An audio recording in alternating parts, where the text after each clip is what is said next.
Hi, this is Dr. Fox. Let's talk about lymphatic organs. In this video, we'll distinguish between both primary and secondary lymphatic organs and tissues. We'll also describe the locations and functions of red bone marrow, the thymus, lymph nodes, lymphatic nodules, and the spleen. We'll talk about the location, constituents, and functions of Waldeyer's ring, and we'll discuss tonsillitis, lymphadenopathy, and metastasis. So let's review our primary and secondary lymphatic organs and tissues. Primary lymphatic organs are organs which have stem cell mitosis as well as immunocompetence. So we have the stem cells for lymphocytes, those lymphoid stem cells dividing, and the lymphocytes themselves learning how to destroy pathogens and not destroy self. So these are our red bone marrow, our hematopoietic connective tissue, which is found at the ends of long bones or within flat bones, and the thymus, which is found in the anterior mediastinum, just anterior to the pericardium. Our secondary lymphatic organs and tissues are places that host immune responses. These include lymph nodes, which are lymphatic organs, and lymph nodules, which are just tissues. Lymphatic nodules are not organs because they lack a capsule and they don't have any underlying architecture. They're just a mass of tissue with no organization. The other secondary lymphatic organ is the spleen. The spleen is the largest mass of lymphatic tissue organized into an organ, and it's found in the left upper quadrant of the abdominal cavity. So let's take a look at the hematopoietic connective tissue, or the red bone marrow, a rose by any other name. So it already has two names that you're aware of. We also sometimes refer to this as myeloid tissue. This is very abundant in both flat bones and the ends of long bones, so the epiphyses and metaphyses of long bones. And it basically is a large collection of both myeloid and lymphoid stem cells. So the myeloid stem cells are going to give rise to erythrocytes or red blood cells, thrombocytes or platelets, granular leukocytes, and monocytes, which can then become macrophages. The lymphoid stem cells are going to give rise to the B cells and the T cells. T cells because they mature in the thymus, so they are thymocytes. Speaking of which, the thymus is a very interesting organ. It's found in the mediastinum, specifically the anterior mediastinum. It is bilobed, so we can see there's one lobe there and the other lobe there, and capsulated. There are trabeculae within, and so the trabeculae are going to divide the thymus into lobules, where you can find collections of both cortex and medulla. Cortex is generally the outer portions of organs, so it derives its name from the Latin for bark. So bark is found on the outside of a tree, whereas medulla is something that's deeper, usually the marrow of something. And so the cortex is superficial in an organ and the medulla is deeper. Well, within both the cortex and the medulla, there is a process of T cell selection and maturation. And so we have to train T cells to, one, become reactive, and two, not become so reactive that they'll react against ourself. And so they go through this process of positive and negative selection. And the total outcome of which is that usually about 95 to 98% of potential T cells are going to be removed from circulation within the thymus before they can ever be released into the body. Now, the cortex is where positive selection occurs. Positive selection is making sure that these developing thymocytes can react to portions of the immune system. So they can latch hold of major histocompatibility complexes and become reactive to antigens. And then deeper within the medulla is where negative selection happens. And with negative selection, we make sure that that thymocyte isn't too reactive, that it would recognize our own cells and destroy that, or hence lead to autoimmune responses. Now, the thymus is a rather interesting organ in that it achieves its maximum size at puberty, and then it goes through a process of involution, whereby the organ itself slowly fibroses and turns into fat. And so here in this photograph, we can see thymic fat occupying the space previously that the thymus would occupy within the anterior mediastinum. We also have lymph nodes. Lymph nodes are bean-shaped organs that are capsular. So they have a capsule that surrounds them. Typically, they're found in groups that we give names to. With lymph nodes, there are afferent channels that feed into the lymph node. Afferent goes into. And then there's an efferent channel or vessel that leaves the lymph node at the hilum. So the hilum is an indentation of an organ that usually is going to host vessels in or out. But for a lymph node, the hilum is out only. It is efferent. So the lymph node has a rather complex architecture. There's a capsule, then a subcapsular space. The subcapsular space is going to surround both an outer cortex sinus and then an inner cortex sinus, and then those are going to surround medullary sinuses. All along the way, as lymph is moving through the lymph node, it travels through these sinuses. And in the outer cortex, that lymph is going to encounter B cells. In the inner cortex sinuses, that lymph will encounter both T cells and dendritic cells, which are specialized antigen-presenting cells. And then within the medullary sinuses, we'll find B cells and activated B cells, so the plasma cells, as well as macrophages. And so these lymph nodes are able to, both through B cells and T cells, mount immune responses. And if an immune response occurs within the lymph node, we could have lymphadenopathy, or an enlargement of that lymph node, as we'll subsequently see. We can contrast lymphatic nodules from lymph nodes in that lymphatic nodules lack a capsule. So they are acapsular and they lack any sort of architecture. They're just a mass of lymphatic tissue. Oftentimes, these masses of lymphatic nodules are called MALT. So MALT is short for mucosa-associated lymphoid tissue. This is a mass of lymphatic tissue that hangs out at the lamina propria, so that basement membrane of mucous membranes, where it can come into contact with potential pathogens. This MALT tissue is very rich with lymphocytes as well as antigen-presenting cells.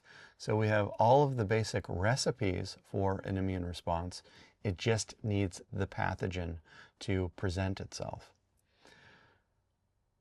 Oftentimes, the MALT can be very specific to specific regions, and so we'll modify MALT to be more reflective of where that region is.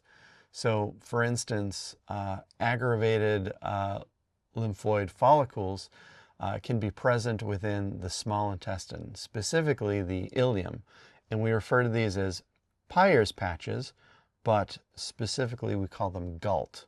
GALT is gut-associated lymphoid tissue. And what GALT is good at doing is, if a pathogen rubs itself through the Peyer's patches, that lymphoid tissue, specifically the B cells within the lymphoid tissue, can secrete specific IgA antibodies against that particular pathogen. So MALT is throughout our airways, throughout our digestive system, anywhere that we can have a pathogen encounter. Now we have a very specific set of lymphatic nodules that surrounds our aerodigestive pathway, so both the nasopharynx and the oropharynx, called Waldeyer's ring, or Waldeyer's ring of tonsils. So over here we can see aggregations of lymphoid tissue. So we have a pharyngeal tonsil in the nasopharynx. We have both palatine and lingual tonsils within the oropharynx. Over here we can see the palatine tonsils on either side of the oropharynx. And these are going to form a near complete ring around both the naso and oropharynx. So let's look at that now. So this is a pharyngeal ring of MALT. So here we have our pharyngeal tonsil, aka the adenoid. There are tubal tonsils associated with the openings of the eustachian tubes within the nasopharynx. Then we have the palatine tonsils. The palatine tonsils are the tonsils. Those are the ones that if you say that you've had your tonsils removed, that's what has been removed. And then the lingual tonsil on the surface of the tongue. So in all, anything that you breathe in, either through your nose or mouth, or bring in by means of eating or drinking through your mouth, encounters part or all of Waldeyer's ring of tonsils, so that your body can immediately mount an immune response against it. So we have very early activation of B cells, converting them into plasma cells for the production of IgA antibodies that can then circulate throughout the body and destroy the pathogen as they encounter it. You may have yourself experienced tonsillitis or know of someone who has experienced tonsillitis. This image here is a photograph of someone with inflammation of the tonsils. And so you could even see the accumulation of white purulent fluid on the surface of the tonsils, another hallmark of tonsillitis. Tonsillitis is generally an issue of the palatine tonsils, although the adenoid can also become inflamed. There are a number of different etiologies that can lead to tonsillitis. Typically, tonsillitis is indicative of a viral infection, but also it can come from a group A strep infection. Mostly we just give supportive therapy, so time and fluids. If it comes from a group A strep infection, antibiotics may be prescribed. Someone who suffers from frequent tonsillitis, whereby it's obstructive to their airway, may seek the remedy of a tonsillectomy. Tonsillectomy is the removal and the cauterization of this tonsillar tissue so as to prevent recurrence. Next up, we have the spleen. The spleen is found in the left upper quadrant, also known as the left hypochondriac region. Hypo means below. Chondriac is the cartilage that connects the ribs. And this is the single largest mass of lymphoid tissue in the body. It's organized into an organ, and that organ has two distinct pulps to it, both a white pulp and a red pulp. So if we were to look at this on a much enlarged scale, we can see that white pulp surrounds the arterial portion of the organ, and this is where we'll have immune responses. So lymphocyte action occurs in the white pulp, whereas the red pulp surrounds the white pulp. And the red pulp is more important to the cardiovascular system. So we'll have erythrocytes being removed when they become defunct. Platelets can be stored or sequestered in the red pulp, and we also have the ability for hematopoiesis or hemopoiesis within the red pulp of the spleen. So dual duty, both lymphatic and cardiovascular functions for this particular organ. If you've ever had an infection that's led to a swelling or an enlargement of your lymph nodes, you've experienced lymphadenopathy. With lymphadenopathy, the lymph nodes have enlarged, generally due to some sort of infection. This enlargement is very common and it's very nonspecific, so there are a number of different etiologies that can lead to it, some concerning, some not at all concerning. The reaction might be generalized, meaning systemic throughout the body, or localized to a particular set of lymph nodes. If those lymph nodes are also or suffering inflammation, that is referred to specifically as lymphadenitis. That itis is indicative of an inflammation, and this is the most common type of lymphadenopathy. Lymphadenopathy, while is oftentimes indicative of a rather, benign infection, might also be indicative of a malignancy or a cancer. With lymphadenopathy that comes or is the result of a malignancy, generally these enlarged nodes are painless. So if you touch them, they don't hurt at all, and they are firm and fixed. And by that, I mean they're not squishy at all. They feel very hard, almost like a rock. So there's no give to them, and they're not mobile. Like a lymph node that is enlarged due to a virus or a bacterial infection is often tender, so it's painful and it's squishy. There's a little give to it, and it can roll about wherever it's located. Whereas a lymph node that has a malignancy within it doesn't hurt, it's rock hard, and it doesn't move. There are other characteristics to help distinguish between lymphadenopathies from rather benign versus more malignant sources, but they're really beyond the scope of this video. Now, a malignancy within a lymph node might be the result of a lymphoma, so Hodgkin's or non-Hodgkin's lymphoma, a cancer of the lymphatic tissue itself, or it may arrive there due to metastasis.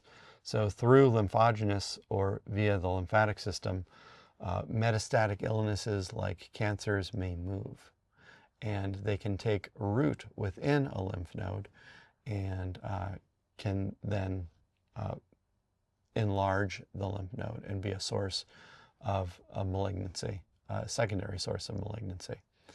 There's also lymphangitis. With lymphangitis, the lymph vessels themselves become inflamed, and what you can see are streaks of red or inflammation, sometimes visible through the skin, that are heading towards collections of lymph nodes. Metastasis is the spread of a disease. Oftentimes we refer to metastasis in the context of cancers, and there are various ways in which a disease, or more specifically a cancer, can travel or spread through the body. The big three are transcelomic, which is actually a rather minor pathway. Transcelomic metastasis involves movement of cancer cells along membranes of cavities, so serous membranes like the peritoneum, the pleura, the pericardium, etc., metastatic cells can move and seed into new locations. But the two more popular routes are hematogenous and lymphogenous.